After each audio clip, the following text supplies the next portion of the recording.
विवरण, वार्षिक वित्तीय विवरण, एनुअल फाइनेंशियल रिपोर्ट, विवरण, वार्षिक वित्तीय विवरण। अब इतना बड़ा शब्द कोई बोलने वाला है नहीं यहाँ पे, तो बार बार उसके जगह इतना बड़ा कौन यूज करेगा, तो क्या यूज कर देते हैं, बजट। बजट फ्रेंच भाषा का शब्द है जिसका अर्थ होता है चमड़े का थैला। बजट शब्द का संविधान में प्रयोग नहीं है। संविधान के आर्टिकल 112 में वार्षिक वित्तीय विवरण शब्द की चर्चा। अमूमन आप बजट प्रस्तुत करते हुए वित्त मंत्री को देखे होंगे। किसे देखे होंगे, लेकिन वित्त मंत्री को कोई अधिकार नहीं है बजट प्रस्तुत करने का। बजट प्रस्तुत करने का अधिकार है राष्ट्रपति को। बजट प्रस्तुत करने का अधिकार किसे है, राष्ट्रपति को अधिकार है कि राष्ट्रपति संसद में बजट प्रस्तुत खुद करेगा या किसी मंत्री से कराएगा, खुद करेगा या किसी मंत्री से कराएगा। अब एक बार ऐसा भी हुआ था, रेल मंत्री ने बजट प्रस्तुत किया था, उस समय कौन थे, पीयूष गोयल थे शायद, हाँ, और अरुण जेटली उस समय वित्त मंत्री थे, बीमार थे। तो एक बार वित्त मंत्री बहुत बीमार थे, तो रेल मंत्री ने क्या प्रस्तुत किया, बजट। तो कोई संवैधानिक रूप से गलती किया क्या, नहीं, कोई भी बजट को प्रस्तुत कर सकता है। लेकिन अमूमन वित्त मंत्री को इसलिए दिया जाता है कि उसका डिपार्टमेंट है, वो थोड़ा सा समझता है, समझा। बजट में होता क्या है, केवल भाषण दे दिया जाता है, हम ये नियम लाने वाले हैं, हम ऐसे करने वाले हैं, इतना टैक्स छूट देने वाले हैं, और इलेक्ट्रिक व्हीकल्स पे छूट रहेगी, और पेट्रोल वाली गाड़ियां थोड़ी महंगी होगी, डीजल वाली महंगी होगी, लेकिन इलेक्ट्रिक वाली सस्ती करेंगे ताकि लोग खरीद सके यहाँ पर। हाँ, अगर कोई जमीन लिखवाएगा, अपने नाम पे लिखवा रहा है तो उसको 10% टैक्स देना पड़ेगा। किसी महिला के नाम पे लिखवा दे, अपनी बहन, पत्नी, बेटी, माँ के नाम पे, तो उसको 10% की जगह पे 8% ही टैक्स लगेगा। तो वो कहाँ क्या बढ़ाना है, क्या घटाना है, इस टाइप का देगा यहाँ पर। और जो बच्चे पढ़ाई कर रहे हैं उनके ऊपर 18% GST लगा है, अब हम 90% टैक्स लगाएंगे पढ़ने पर। तो ये सब चीजें किस पे होती है, बजट पे, कि पढ़ेगा सब, ये पढ़ने के बाद हमारा दिमाग नोच जाता है सब, यही सब बातें होती हैं। समझ में आ रहा है कि नहीं आ रहा, कोई दिक्कत। तो ये सब किस में होता है, बजट में। राष्ट्रपति कभी खुद से बजट प्रस्तुत नहीं करते, राष्ट्रपति का एज भी हो गया रहता है, 2 घंटा चिल्लाएंगे, हल्ला करके रख देगा। आगे बढ़ जाए तो बजट किस में है, बजट शब्द है, हाँ, बजट की जगह किस शब्द की चर्चा है, वार्षिक वित्तीय विवरण, वार्षिक वित्तीय विवरण की चर्चा। ये तो समझ में आ गया आप लोग, किसी को कोई दिक्कत। अब इसके बाद देखते हैं, बजट में तो होगा और बहुत सारी चीजें कही जाएंगी कि बिहार में 4 नया एक्सप्रेसवे बनेगा, और पूर्णिया में एयरपोर्ट बनेगा। ये सारी चीजें किसमें बोली जाएंगी, बजट में। उत्तर प्रदेश में भी ये बनेगा, मध्य प्रदेश में ये ऐसा चीज का निर्माण होगा, केरला में एक एक्सप्रेसवे बनाया जाएगा, अंडमान निकोबार में यूनिवर्सिटी खुलेगी। तो ऐसे बड़ी लंबा चीज होता है बजट। पूरे देश के लिए कहाँ कहाँ क्या कर रहे हैं, ये सारी चर्चा किसमें होती है, बेचारे वित्त मंत्री का हालत खराब हो जाता है। जानते हैं, लोकसभा में बोलने के बाद फिर राज्यसभा में जाके बोलता है, कितना हालत खराब हो जाता होगा। अब बोलने को तो बोल दिया कि हम इतना इतना काम करेंगे, समझे। अब उसके बाद उसको ना अब हिसाब देना पड़ता है कि हम जो बात बोले हैं इसमें कितना पैसा खर्चा होगा। अब ऐसा थोड़ा कि बोल देंगे कि हाँ एयरपोर्ट बनेगा, अब चलो एयरपोर्ट बनाओ, देखते हैं। तो कंपनी आई कहेगी सर 35,000 करोड़ लग रहा है, कैंसिल। नहीं समझे, कई बार नहीं देखते हैं कि कोई चीज दुकान पे खरीदने जाते हैं तो पास हो जाता है, नहीं यही खरीदना है, दाम सुनाते कैंसिल हो जाता है। ना ये कोई मॉडल है, ये होता है कि नहीं होता है। आदमी डायरेक्ट मना नहीं करता है, सब ठीक ना, तो इनसे इसमें सीताराम मोती जाते हो गया है, कौन और मॉडल दिखाइए, हाँ ये ठीक लग रहा है, होता है कि नहीं होता है। हम तो वैसे ही बजट जब प्रस्तुत किया जाता है ना, तो उसके बाद उसमें एक प्राकलन दिया जाता है कि किस काम के लिए कितना पैसा लगेगा, तो उसे हम लोग कहते हैं प्राकलन। क्या कहेंगे, प्राकलन या एस्टिमेट। आर्टिकल 113 किसकी चर्चा, बोलो। नहीं, बजट में संयुक्त अधिवेशन का लाएंगे, विवाद होगा तब ना संयुक्त लाएंगे। वित्त मंत्री को बोलने में दिक्कत है तो इसलिए संयुक्त लेके चल आएंगे। पर है कि 2 जगह भाषण देने की क्या जरूरत है, संयुक्त अधिवेशन बुला के बजट का भाषण दे देते हैं। संयुक्त अधिवेशन आपको बनाया किस लिए गया है कि जब विवाद हो तब। तो यह प्राकलन, प्राकलन को क्या कहेंगे अंग्रेजी में, एस्टिमेट। एस्टिमेट क्या है, एस्टिमेट। तो आप भी देखिएगा ना, तो आप भी ये दोनों चीजों को करते होंगे, प्राकलन के बाद आप एस्टिमेट बनाते होंगे। जैसे आप जब पटना आए थे तो ऑनलाइन वाले बच्चे तो घर पे ही पढ़ रहे हैं, आप जहां भी बैठ के पढ़ रहे हैं, लेकिन आप लोग जो बाबू पटना आए थे, तो पटना जब आए थे तो आप एक प्लान तैयार किए होंगे कि हमको पटना चलना है। अब उसके बाद आप डिसाइड किए होंगे कि हमको खुद से खाना बनाना है या होटल में खाना है या हॉस्टल में रहना है, लॉज में रहना है। तो एक आप अपना हिसाब से एक बजट तैयार कर लिए होंगे पटना में। अब उसके बाद जो पटना में रह रहा होगा या अपने हिसाब से एक प्राकलन या एस्टिमेट तैयार किए होंगे कि मंथली मेरा 4-5 हजार रुपया लगना ही लगना है, ये तो फिक्स कॉस्ट है, रहने खाने में ही इतना चला जाएगा 4-5 हजार, समझे।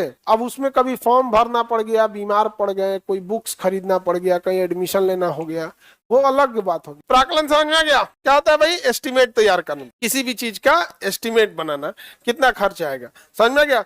जैसे बजट हम बोल देते हैं कि आप सब लोगों को हम खाना खिलाएंगे, क्या करेंगे? सुन लो तो पूरा। तो सपोज करो कि हमने बजट तैयार किया कि आप लोग के लिए क्या करना है, खाना खिलाना, तो पूरा फिक्स हो जाएगा कि हाँ कहाँ पे बैठ के खाएंगे, कितने बच्चे। अब तैयार होगा प्राकलन, यहीं पे कैंसिल हो जाएगा, क्योंकि प्राकलन में नहीं हिसाब आएगा कि एक आदमी के पर थाली कितने रुपए आएगी।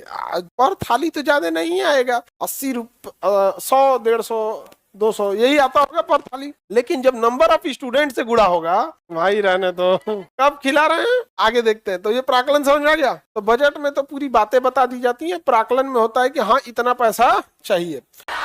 हाँ, मुंबई से चेन्नई कोलकाता 5।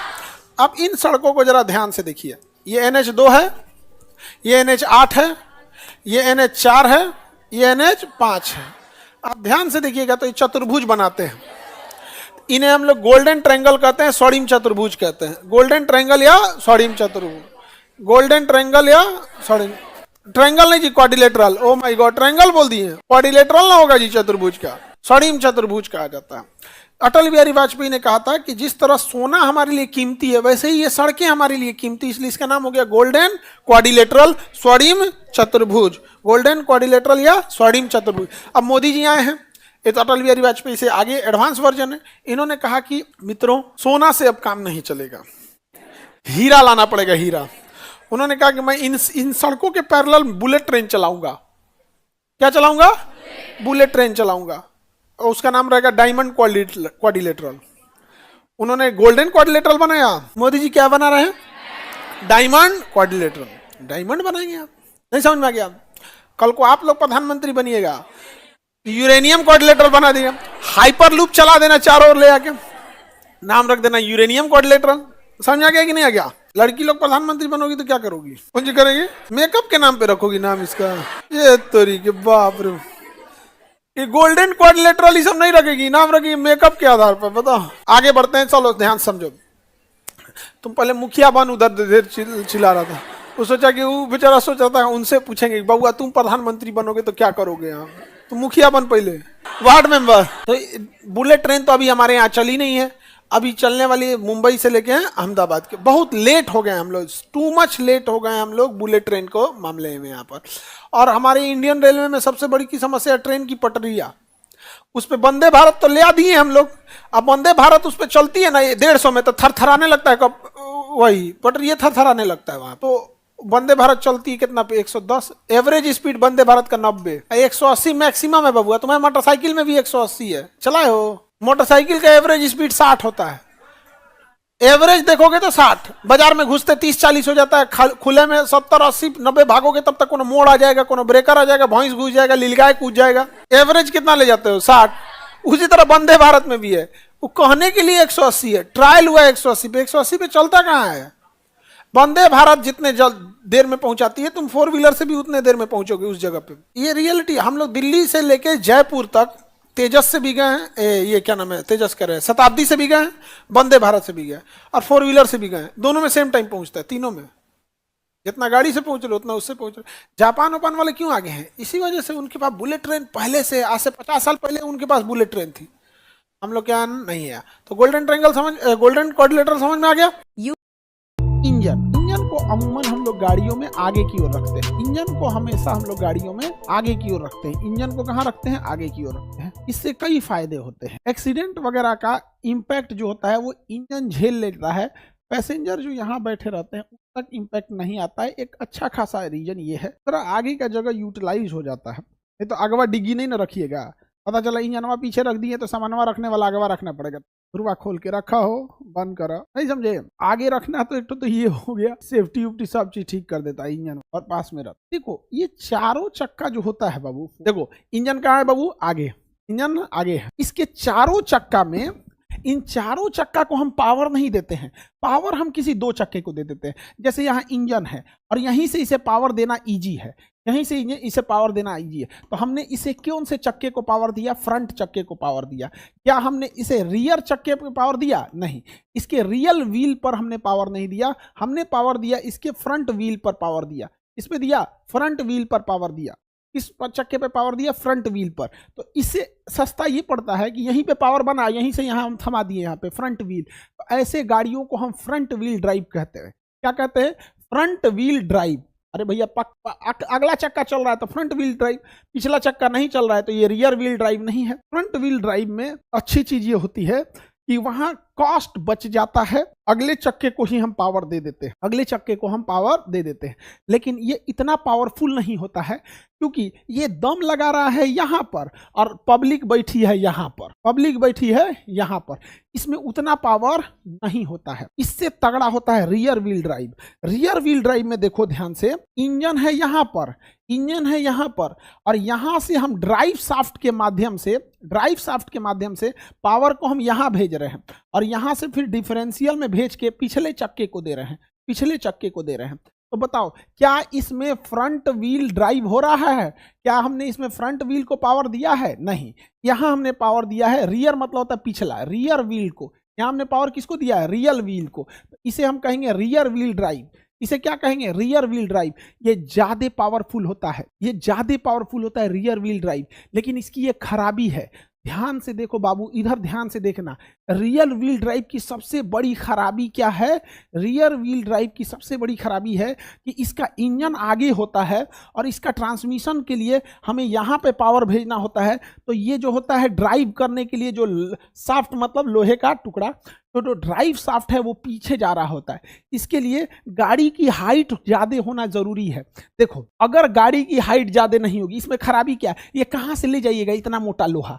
इतना मोटा लोहा कहाँ से ले जाइएगा? तो ऑब्वियस बात है, आप सोचिएगा गाड़ी के नीचे लटका दे, गाड़ी के नीचे लटकाइएगा तो गाड़ी की ऊंचाई का होना जरूरी है। लेकिन अगर गाड़ी की ऊंचाई नहीं है ज्यादा, तो स्पीड ब्रेकर अगर आएगा तो स्पीड ब्रेकर में जब ये चक्का क्रॉस करेगा तो ये आपका ड्राइव शाफ्ट स्पीड ब्रेकर से लड़ जाएगा। इसलिए इसका गाड़ी का ऊपर होना जरूरी है। तो रियर व्हील ड्राइव यानी पिछला चक्का जब चलेगा तो गाड़ी का हाइट होना जरूरी है।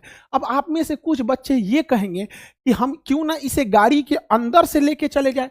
तो जब आप गाड़ी के अंदर लेके चले जाएंगे तो अंदर से खूबसूरती बिगड़ेगी, वहां कोई इधर से उधर जाएगा तो फर्श जो गाड़ी का होगा ऐसे उबड़ खाबड़ होगा, फर्श जो होगा वो उबड़ खाबड़ हो जाएगा, इसलिए दिक्कत होगा। तो इसलिए रियर व्हील ड्राइव में सबसे बड़ी चीज क्या है? हाइट ज्यादा होनी चाहिए। समझ में आ गया जाएगी? हाइट क्या होना चाहिए? ज्यादा होना चाहिए रियर व्हील ड्राइव में। बताओ अगर कोई लोड उठाना है, अगर कोई लोड उठाना है तो लोड गाड़ियों के लिए क्या हम फ्रंट व्हील ड्राइव रखेंगे? फ्रंट व्हील ड्राइव रखेंगे? नहीं रखेंगे। फ्रंट व्हील ड्राइव नहीं रखेंगे। लोडेड गाड़ियों के लिए रियर व्हील ड्राइव, शॉर्टकट होता है रियर व्हील ड्राइव। समझ में आ गया कि नहीं आ गया? फ्रंट व्हील ड्राइव की जगह रियर व्हील ड्राइव। आप बताओ ट्रक को कैसा रखना चाहिए? ट्रक को कैसा रखना चाहिए? बताइए ट्रक को कैसा रखना चाहिए? Rear wheel drive. बस तुम रियर लिख दोगे तो हम समझ जाएंगे, कमेंट वाले लोग। रियर व्हील ड्राइव ट्रक को, जितनी भी हाई फॉर्च्यूनर है, स्कॉर्पियो है, बड़ी बड़ी गाड़ी बोलोरो है, इस सबको किधर से चलाया जाता है? पीछे, क्योंकि हाइट पे होती है। कहाँ से होती है? हाइट पे। आज जो छोटकी छोटकी कार है, लड़की अपना जो फीमेल होती है वो कार पसंद करती, अपना बढ़िया सा कार है उसमें ऐसे कुछ के बैठ जाए, ऐसे अपना चलाते रहे यहाँ पे। तो लड़की सबको ना कार पसंद आता है, ठीक है, अपना कार और ठीक लगता है यहाँ पे। तो वो कौन सा कार होता है? जो कार होता है वो कौन सा होता है? Front wheel drive. कैसा होता है? Front wheel drive. समझ में आ गया लड़की लोग? लड़का लोग बताओ, लड़का लोग तुम कौन सा लेगा?